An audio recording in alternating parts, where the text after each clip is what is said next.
ẹ̀kọ́ lórí èdè Yorùbá àtọhun tó rọ̀ mọ́ èdè Yorùbá lápapọ̀ lórí ìkànnì yìí àti lórí gbogbo ìkànnì abánidọ́rẹ̀ẹ́ mi pátá ẹ kú ilé ẹ̀yọ́ olólùfẹ́ mi ọ̀wọ́n jùlọ èmi náà ni Àmọ̀kẹ́ ọmọ bàbá àbílí onílù ní ìlú òkè òkun ẹ̀yin lẹ ní ká tẹ̀síwájú lórí bí a ti lè pe àwọn ọ̀rọ̀ Gẹ̀ẹ́sì kọ̀ọ̀kan bí a ti lè pè wọ́n ní èdè Yorùbá lónìí àwọn ọ̀rọ̀ tuntun la ó máa ṣàmúlò ẹ jẹ́ ká bẹ̀rẹ̀ pẹ̀lú mimic síjẹ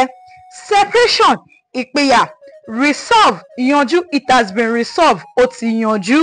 screen nǹkan ọ̀pọ̀lọpọ̀ a máa ní síkírìnì dey play kì í ṣe síkírìnì àtẹ agbáwòrán tàn kí ni mo wí àtẹ agbáwòrán tàn idea òye I do not have idea of what she is saying mi ò ní òye nípa ohun tí arábìnrin náà ń sọ narrative technique ọgbọ́n ìsọ̀tàn nursery ilé ìwé jẹ́lé ó sinmi ilé-ìwé jẹ́lé ó sinmi lawful abófinmu I will not do anything that is not lawful mi ò ní ṣe ohunkóhun tí ò bá òfin mu abófinmu lawful obligatory nǹkan tí wọ́n bá ní nǹkan obligatory ojúṣe kan ń pa ohun tí a ò gbọ́dọ̀ má ṣe when they say something is obligatory it is like something that is a must for us to do ní Yorùbá fi ní ojúṣe kan ń pa ohun tí a ò gbọ́dọ̀ má ṣe mo lérò pé ó yé wa bí mo ti ń sọ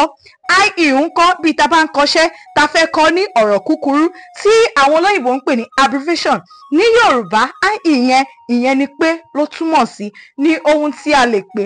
mo lérò pé ẹ ti kọ́ ẹ̀kọ́ kan tàbí ìkejì lẹ́nu ẹ fi fọ́nrán ìránṣẹ́ sí àwọn ọ̀rẹ́ yín kí àwọn náà kí wọ́n lè kọ́ ẹ̀kọ́ orúkọ mi ò yí padà Àmọ̀kẹ́ yín náà ni o Àmọ̀kẹ́ ọmọ bàbá àbílí onílù ní ìlú òkè ò ire ni tiwa lọ́jọ́ gbogbo ní gbogbo ìgbà ire ni tiwa ó tún dìgbà kan náà ire ayọ̀.